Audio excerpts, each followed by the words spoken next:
ഇസ്രായേലിന് ലോകത്തെ ഏറ്റവും ശത്രുതയുള്ള രാജ്യമാണ് ഇപ്പോൾ ഇറാനെങ്കിൽ ഈ രണ്ടു രാജ്യങ്ങൾ പരസ്പരം സൗഹൃദത്തിലായിരുന്ന ഒരു കാലമുണ്ടായിരുന്നു.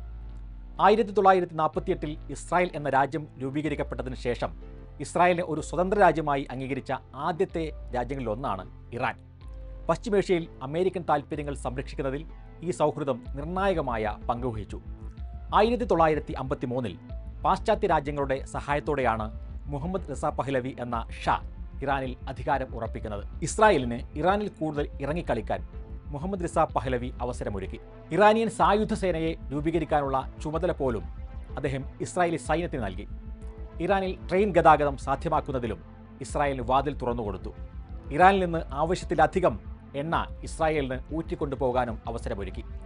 ഇസ്രായേലി ഇറാനിയൻ സംയുക്ത സംരംഭമായ എയ്ലാത്ത് അഷ്കലോൺ പൈപ്പ് ലൈൻ വഴി ഇറാനിയൻ എണ്ണ യൂറോപ്യൻ വിപണികളിലേക്കും ഒഴുകി. ഷാ ഭരണം താങ്ങി നിർത്തുന്നതിൽ പ്രധാന പങ്കുവഹിച്ചിരുന്നത് സവാക് എന്ന കുപ്രസിദ്ധ രഹസ്യ പോലീസായിരുന്നു.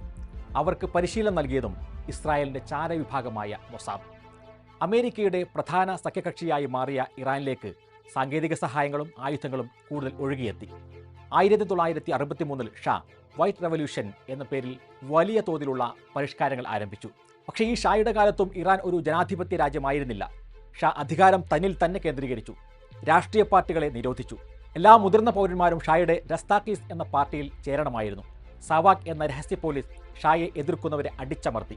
അമിതമായ ആധുനികവൽക്കരണം അഴിമതിക്കും സാമ്പത്തിക അസമത്വത്തിനും സാമൂഹിക സംഘർഷങ്ങൾക്കും കാരണമായി. രാജാവ് ഇസ്രായേലിനൊപ്പമാണ് എങ്കിലും ഇറാനിയൻ ജനത ഭൂരിഭാഗവും ഫലസ്തീനികളോട് അനുകമ്പയുള്ള ആളുകളായിരുന്നു. അവർ ഫലസ്തീനികൾക്ക് സംഭാവന നൽകുന്നതും പതിവായിരുന്നു. 1970കളോടെ അത്തരം ധനസഹായ ശ്രമങ്ങൾ തടയാനും ഷാ ഭരണകൂടം ശ്രമം നടത്തി. എണ്ണവിലയിലെ ഇടിവും തൊഴിലില്ലായ്മയും ഷാക്കെതിരെയുള്ള ജനരോഷം വർദ്ധിപ്പിച്ചു.